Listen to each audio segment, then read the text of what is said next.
नमस्कार, आप देख रहे हैं इंडिया न्यूज हरियाणा। आपके साथ मैं हूं प्रिया। ये देख लेते हैं अब तक की 100 बड़ी खबरें फटाफट अंदाज में। उप मुख्यमंत्री ने रजिस्ट्रेशन डीड से संबंधित विभागों के वरिष्ठ अधिकारियों की बैठक की अध्यक्षता की। दुष्यंत ने अधिकारियों को निर्देश दिए कि जमीनों के ऑनलाइन रजिस्ट्रीज के मामले में आ रही दिक्कतों को जल्द दूर करें। दुष्यंत ने काम में सुस्ती दिखाने वाले अधिकारियों को चिताते हुए कहा कि अगर वो अपनी जिम्मेदारियों के प्रति गंभीर नहीं हुए तो उनके खिलाफ कार्रवाई की जाएगी। बैठक में विभाग की वेबसाइट पर आ रही परेशानियों पर भी चर्चा की गई। बैठक में ये भी जानकारी दी गई कि रजिस्ट्रेशन डीड ऑनलाइन कैसे की जाए। इस बारे में लोगों को समझाने के लिए एक वीडियो तैयार की जाएगा जिससे कि रजिस्ट्री करवाने की पूरी प्रक्रिया समझ में आ जाए। वीडियो यूट्यूब पर अपलोड की जाएगी।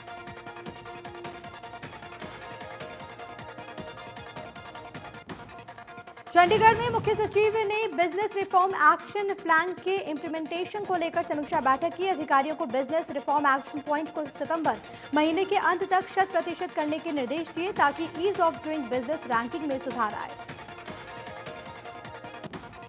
मुख्य सचिव ने अधिकारियों को निर्देश दिया कि बिजनेस रिफॉर्म के लिए सभी संबंधित विभाग आपसी तालमेल के साथ काम करें। सभी सेवाओं को ऑनलाइन माध्यम से निर्धारित वक्त पर दिया जाना सुनिश्चित करें। हरियाणा में एक दिन में फिर सामने आए 2224 नए मामले। 23 मरीजों ने गंवाई जान। कुल मरीजों का आंकड़ा हुआ 78,000 के पार। प्रदेश में अभी 16,000 से ज्यादा केस एक्टिव। नौ में 24 घंटे में कोरोना के 12 नए मामले आए सामने। 12 मरीज हुए डिस्चार्ज। जिले में अब तक 14 लोगों की मौत। 853 केस आए सामने। Active case 128। 711 मरीज ठीक होकर लौटे घर। यमुनानगर में कोरोना से 2 महिलाओं की मौत हो गई। जिले में मौतों का आंकड़ा 32 हो गया है। अब 687 केस एक्टिव हैं। 1672 लोग डिस्चार्ज हो चुके हैं। Recovery rate 68%। सिरसा में तेजी के साथ बढ़ रहा कोरोना का प्रकोप। कोरोना की वजह से 31 वर्षीय व्यक्ति की मौत हो गई। अब तक 25 लोगों की कोरोना से मौत हो चुकी है। जिले में कोरोना के 43 नए मामले आए सामने। 676 केस एक्टिव। सोनीपत में पिछले 24 घंटे में 153 नए कोरोना पॉजिटिव मामले आए सामने। कुछ ढाबों पर काम करने वाले कर्मचारी भी शामिल। सोनीपत जेल में 4 लोग कोरोना पॉजिटिव मिले हैं। जिले में टोटल केस 5,506। सोनीपत में प्रशासन ने सभी ढाबा मालिकों की मीटिंग बुलाई। सभी को नियमों के तहत खोलने की हिदायत दी गई। चेतावनी दे डाली कि नियमों का पालन नहीं होने पर कार्रवाई की जाएगी। ढाबा मालिकों को हिदायत दी गई कि ढाबे पर आने जाने वाले शख्स और परिवार का ब्यौरा रजिस्टर में लिखें। ढाबे की सीसीटीवी फुटेज जिला प्रशासन को दे ताकि ढाबों की कार्य प्रणाली पर नजर रखी जा सके।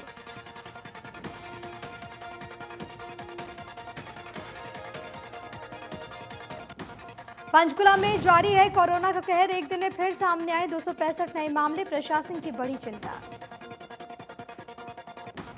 स्कूलों में फिर से रौनक लौटाने की कवायद शुरू कर दी गई है। सोनीपत के वाजिदपुर सबौली के राजकीय उच्च स्कूल में 10वीं क्लास के बच्चों को बुलवाकर पढ़ाया गया। सरकार के निर्देश पर यह रिहर्सल की गई।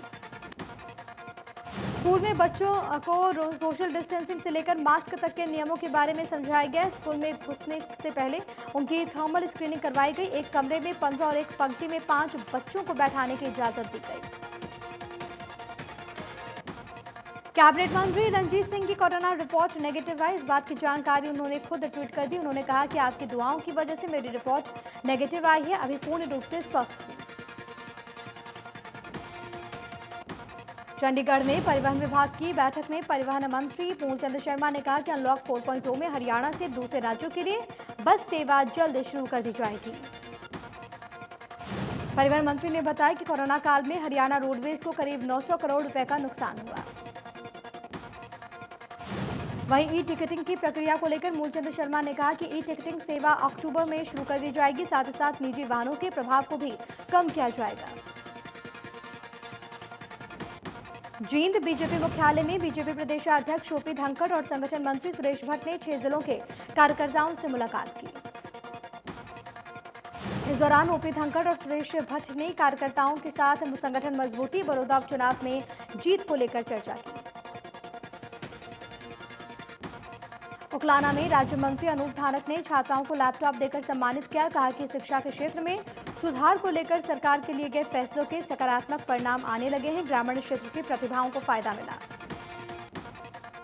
अनूप धानक ने कहा कि गांव चमारखेड़ा के राजकीय स्कूल को मॉडल संस्कृति स्कूल का दर्जा दिलवाने का भी प्रयास किया जाएगा। उन्होंने सनियाना से चामरखेड़ा जाने वाले रूट को 18 फीट चौड़ा करवाने की घोषणा की।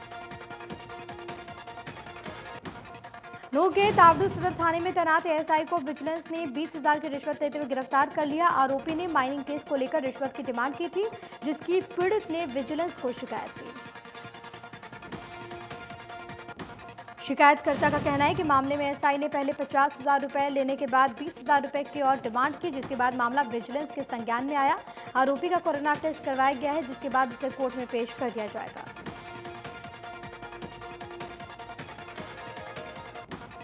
पानीपत में विजिलेंस टीम ने समालखां तहसील के पटवारी को रिश्वत लेते हुए रंगे हाथों पकड़ लिया। पटवारी मौका रिपोर्ट बनाने के लिए 4,500 रुपए मांग रहा था। इससे पहले जमाबंदी के नाम पर पहले ही 2,000 रुपए वसूल कर चुका था। टीम ने पीड़ित को केमिकल लगे नोट दिए थे। नोट लेने के बाद टीम ने पटवारी के हाथ धुलवाए तो वो लाल हो गए थे। टीम ने पटवारी के सहायक को भी काबू किया। आरोपी 15 दिनों से पीड़ित को परेशान कर रहा था। राजस्थान के चूरू में प्राइवेट यूनिवर्सिटी में चेयरमैन को हरियाणा विजिलेंस ब्यूरो ने लाखों रुपए की धोखाधड़ी के आरोप में गिरफ्तार कर लिया। आरोपी को कोर्ट में पेश कर दिया गया है। उसे 6 दिन के पुलिस रिमांड पर भेज दिया गया। आरोप है कि यमुनानगर के 41 अनुसूचित जाति अनुसूचित जनजाति छात्रों को पोस्ट मैट्रिक छात्रवृत्ति देने के नाम पर लगभग 24,51,000 रुपए की धोखाधड़ी की गई। रोहतक में मामले को लेकर एफआईआर दर्ज करवाई गई थी। पंचकुला में गोपी डाणा गैंगस्टर गैंग के एक सदस्य आरोपित को क्राइम ब्रांच की टीम ने संगरूर से प्रोटेक्शन वारंट पर लाई। 2018 में पंचकुला के बरावला में युवक की हत्या हुई थी। आरोपी को कोर्ट में पेश किया गया। कोर्ट ने आरोपी को 3 दिन के पुलिस रिमांड पर भेज दिया। क्राइम ब्रांच के इंस्पेक्टर ने बताया कि आरोपी पर हत्या और कई अन्य तकरीबन 2 दर्जन से ज्यादा मामले दर्ज हैं। फरीदाबाद में घर के बाहर लगी गाड़ियों से बैटरी चुराने वाले बदमाशों की हरकतें सीसीटीवी कैमरे में कैद हो गई। बदमाशों ने 5 गाड़ियों की बैटरी चुराई, फरार हो गया। पीड़ित की शिकायत पर केस दर्ज। पंचकुला में अवैध शराब तस्करी मामले में क्राइम ब्रांच की टीम ने एक आरोपी को गिरफ्तार किया। आरोपी कार में 28 पेटी अंग्रेजी शराब लेकर जा रहा था। चेकिंग के दौरान आरोपी पकड़ा गया।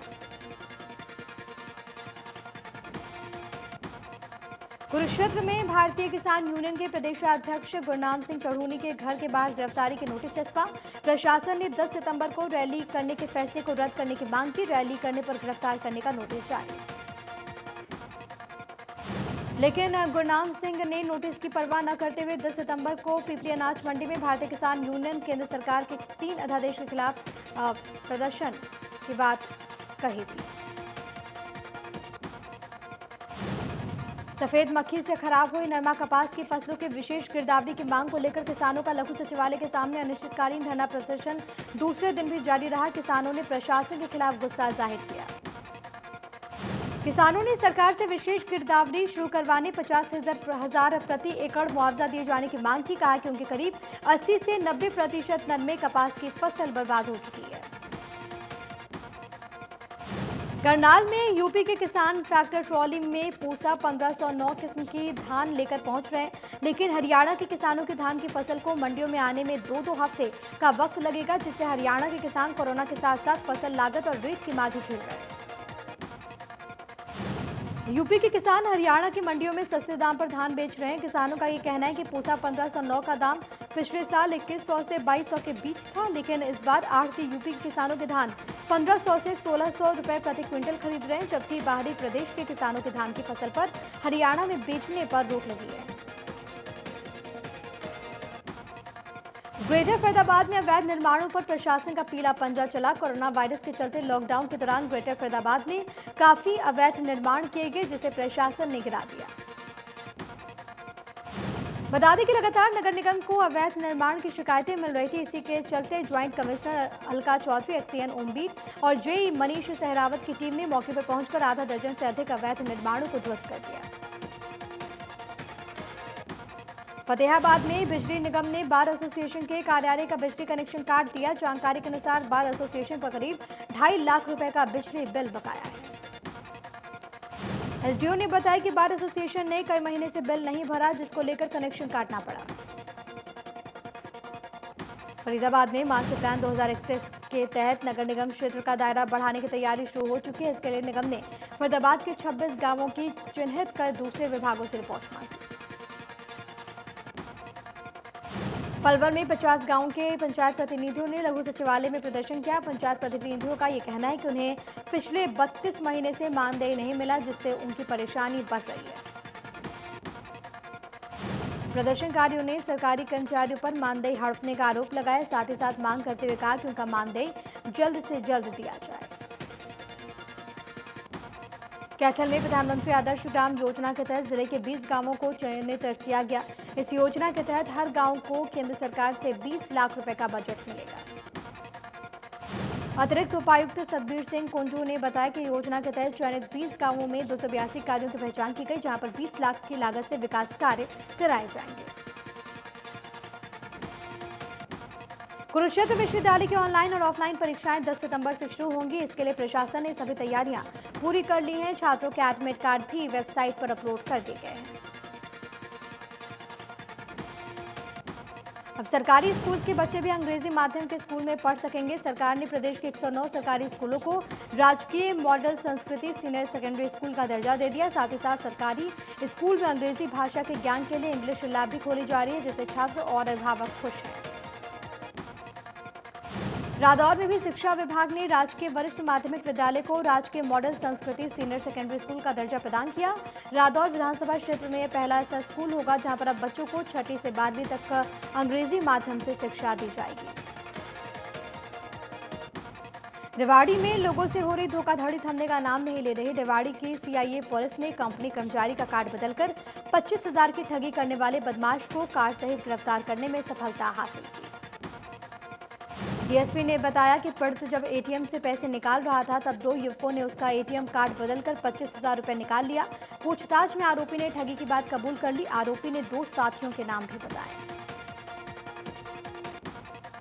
करनाल के गांव सोंकड़ा निवासी 25 वर्षीय युवक की संदिग्ध हालात में मौत हो गई। युवक के परिजन हत्या का आरोप लगा रहे। पुलिस पोस्टमार्टम रिपोर्ट का इंतजार कर रही है। युवक अपने गांव सोगड़ा में से अंजनथली जा रहा था। युवक का शव रोड पर मिला, जबकि युवक की बाइक खेत में मिली। युवक की बाइक की टक्कर एक अज्ञात वाहन के साथ हुई, जिसके बाद यह हादसा हुआ। वाहन चालक मौके से फरार।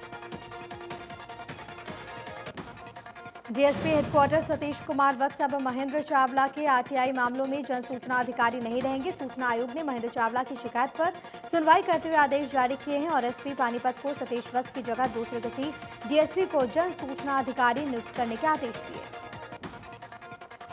महेंद्र चावला ने बताया कि डीएसपी हेडक्वार्टर सतीश कुमार वत्स गांव सनोली खुर्द की महिला सरपंच प्रियंका शर्मा परिवार और आसाराम बापू के समर्थकों के लगातार संपर्क में होने के कारण महेंद्र चावला से रंजिश रखे हुए हैं और बहुत सारा सरकारी रिकॉर्ड और आवश्यक सूचनाएं को जानबूझकर छिपा रहे। पलवल में 11 साल के बच्चे की हत्या और गैंगरेप के आरोपियों को फांसी देने की मांग को लेकर जिला के मुखबधिर बच्चों ने लघु सचिवालय में प्रदर्शन किया। प्रदर्शन में शामिल लोगों ने आरोपियों को फांसी देने की मांग की है। बता दें कि 25 अगस्त को 11 साल की मूकबधिर मासूम बच्ची की गैंगरेप कर हत्या कर दी गई थी। पंचकुला में एक ऑडी सवार रईसजादे की करतूत आई सामने, जहां पर देर रात सेक्टर 6 रेड लाइट्स पर ड्यूटी दे रहे ट्रैफिक एसपीओ को तेज रफ्तार ऑडी कार ने टक्कर मार दी। ट्रैफिक पुलिसकर्मी राजकुमार की हालत नाजुक बताई जा रही है। गंभीर हालत में घायल ट्रैफिक पुलिसकर्मी को नागरिक अस्पताल में भर्ती करा दिया गया। ऑडी कार का नंबर नोट कर लिया गया है। पुलिस आरोपी की तलाश में जुटी। कैथल की जिला जेल में कैदियों की हुई आपस में लड़ाई में 2 कैदी गंभीर रूप से घायल, जिन्हें इलाज के लिए नागरिक अस्पताल भर्ती करा दिया गया। पुलिस ने जेल अधीक्षक की शिकायत पर मामला दर्ज कर लिया। आपको ये बताएं कि 2 कैदियों ने दूसरे कैदी पर लोहे की पत्ती से हमला किया। उसे बचाने आए दूसरे कैदी को भी लोहे की पत्ती मारकर घायल कर दिया। फतेहाबाद के लाजपत नगर के हनुमान मंदिर के चौबारे पर एक पुजारी के 17 साल के बेटे ने फांसी लगा ली। जानकारी के अनुसार मृतक का एलएलबी में दाखिला नहीं हो पाया था, जिसके कारण वो परेशान था। खुदकुशी की सूचना पुलिस को दी गई, जिसके बाद पुलिस मौके पर पहुंची। शव का पोस्टमार्टम कराकर परिजनों को सौंप दिया गया। पंचकुला में डीसीपी मोहित डांडा के आदेश पर ट्रैफिक इंस्पेक्टर सुखदेव ने अपनी टीम के साथ सेक्टर 21 के पास हाईवे पर नाका लगाकर गलत दिशा में आने वाले वाहनों के चालान काटे। ट्रैफिक इंस्पेक्टर सुखदेव ने बताया कि एक्सीडेंट को रोकने के लिए विशेष तौर पर नाका लगाकर गलत दिशा में आने वाले वाहनों को रोकने की कोशिश की गई, जिससे हादसों में कमी आई। टोहाना में कैंची चौक पर ब्रेड स्टोर में आग लगने से लाखों का सामान जलकर राख हो गया। आग लगने की सूचना मिलने के बाद दमकल की टीम मौके पर पहुंची। आग पर पाया गया काबू। स्टोर मालिक ने सरकार से किसानों की तर्ज पर मुआवजा देने की मांग की। पड़ते स्टोर मालिक का ये कहना है कि शॉर्ट सर्किट की वजह से स्टोर में आग लगी, जिससे उसका लाखों का नुकसान हुआ। करनाल में एक दर्दनाक हादसे में एक युवती की मौत हो गई। पुलिस के अनुसार सेक्टर 16 में एक डंपर ने स्कूटी सवार 26 साल की युवती को कुचल दिया, जिससे उसकी मौके पर ही मौत हो गई। युवती की मौत के बाद परिजनों का रो रो कर बुरा हाल है। परिजनों का ये कहना है कि मृतक मिनी की नौकरी से ही परिवार का खर्च चलता था। भारत सरकार से अल्पसंख्यक बच्चों को मिलने वाले स्कॉलरशिप योजना पर एक्शन मेवात कारवा के वेबिनार में नूंह जिले के सैकड़ों बच्चों ने हिस्सा लिया। आपको बताया कि इस वेबिनार में अल्पसंख्यक बच्चों की पढ़ाई के लिए जारी योजनाओं की जानकारी दी गई। बॉलीवुड एक्ट्रेस रिया चक्रवर्ती को एनसीबी ने गिरफ्तार कर लिया है। रिया चक्रवर्ती पर ड्रग्स लेने समेत तमाम गंभीर आरोप लगे थे, जिस मामले में नारकोटिक्स कंट्रोल ब्यूरो उनसे लगातार पूछताछ कर रही थी। रिया को गिरफ्तार करने से पहले उनका मेडिकल टेस्ट, कोरोना टेस्ट कराया गया, जिसके बाद गिरफ्तारी हुई। ड्रग्स केस में एनसीबी 25 बॉलीवुड सेलेब्स को समन करेगा। रिया ने उन बॉलीवुड पार्टियों के नाम भी दिए जहां पर ड्रग्स दी जाती थी। पूर्वी लद्दाख में चीनी सेना ने भारतीय चौकी की तरफ फायरिंग कर दी, जिसका जवाब देते हुए भारतीय सेना ने भी फायरिंग कर चीन को आगाह किया। सूत्रों के अनुसार फिलहाल हालात कंट्रोल में। फायरिंग के बाद लाइन ऑफ एक्चुअल कंट्रोल पर हालात तनावपूर्ण बने हुए हैं। लद्दाख में एलएसी पर भारतीय सेना ने कई अहम चोटियों पर अपनी तैनाती बढ़ा दी है। दुर्गम पहाड़ों पर पहुंचने के लिए जरूरी साजो सामान जुटाए जा रहे हैं। दरअसल पैंगोंग सो के दक्षिण किनारे पर शिपाओ माउंटेन टॉप्स है, जहां पर भारतीय सेना ने सोमवार को अंधेरे में फायरिंग करते हुए घुसपैठ की कोशिश कर रहे चीनी सेना को ललकारा, चेतावनी भरी फायरिंग की।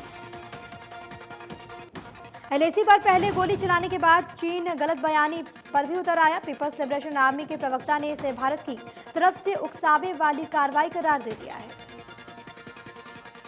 चीन की ओर से एलएसी पर की गई फायरिंग को लेकर विदेश मंत्री एस जयशंकर ने कहा कि सरहद पर हालात तनावपूर्ण बने हुए हैं, जिसको देखते हुए चीन के साथ बड़ी राजनीतिक बातचीत की जरूरत है। देश में कोरोना की लगातार बढ़ रही रफ्तार। पिछले 24 घंटे में सामने आए 75,000 से ज्यादा नए मामले। कुल मरीजों की संख्या हुई 42,77,000 के पार। महाराष्ट्र में एक दिन में मिले 16,429 नए मामले। कुल संक्रमितों का आंकड़ा हुआ 9,23,641। अब तक 27,000 से ज्यादा मौत। महाराष्ट्र के बाद आंध्र प्रदेश में सबसे ज्यादा मरीज अब तक सामने आए। 5,06,000 से ज्यादा मामले, 4,487 मरीजों की मौत। तमिलनाडु में एक दिन में सामने आए कोरोना के 5,776 नए मामले। संक्रमित मरीजों का आंकड़ा हुआ 4,04,000 के पार।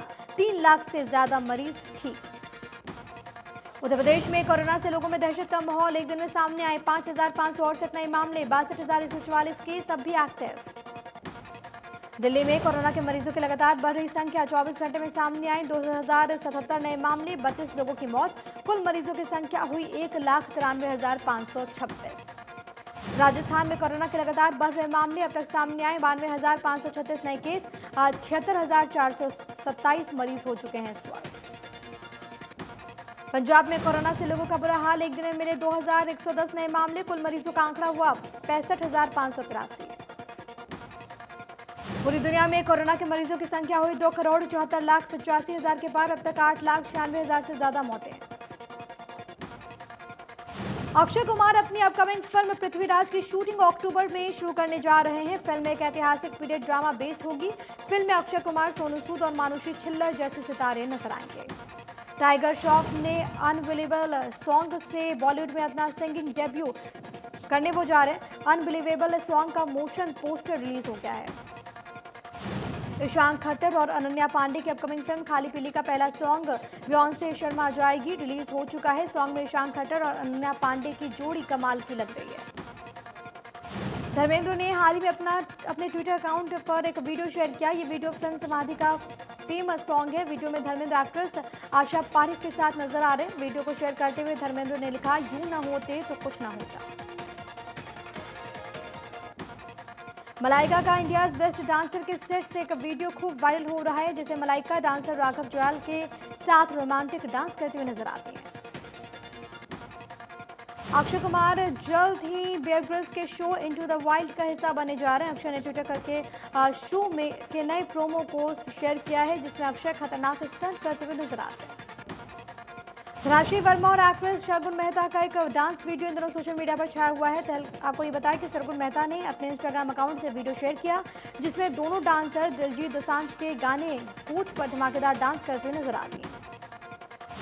माधुरी दीक्षित इन दिनों सोशल मीडिया पर काफी एक्टिव रहती हैं। माधुरी दीक्षित का एक थ्रोबैक वीडियो काफी वायरल हो रहा है। वीडियो में माधुरी और कीर्ति सनन बिना पायल के ही बजे घुंघरू गाने पर डांस करती नजर आती हैं। वीडियो में माधुरी और कीर्ति की अदाएं सबके होश उड़ा रही हैं। एक्टर डायरेक्टर राकेश रोशन ने सोमवार को अपना 71वां जन्मदिन सेलिब्रेट किया। राकेश रोशन के बर्थडे का एक वीडियो सोशल मीडिया पर वायरल हो रहा है। वायरल वीडियो में राकेश की पत्नी पिंकी रोशन ने अपने इंस्टाग्राम अकाउंट पर शेयर किया है। तेलुगु एक्टर जयप्रकाश रेड्डी का मंगलवार को हार्ट अटैक से निधन हो गया। जयप्रकाश के निधन से तेलुगु इंडस्ट्री में शोक की लहर है। आंध्र प्रदेश के पूर्व मुख्यमंत्री ने जयप्रकाश रेड्डी को श्रद्धांजलि अर्पित की है।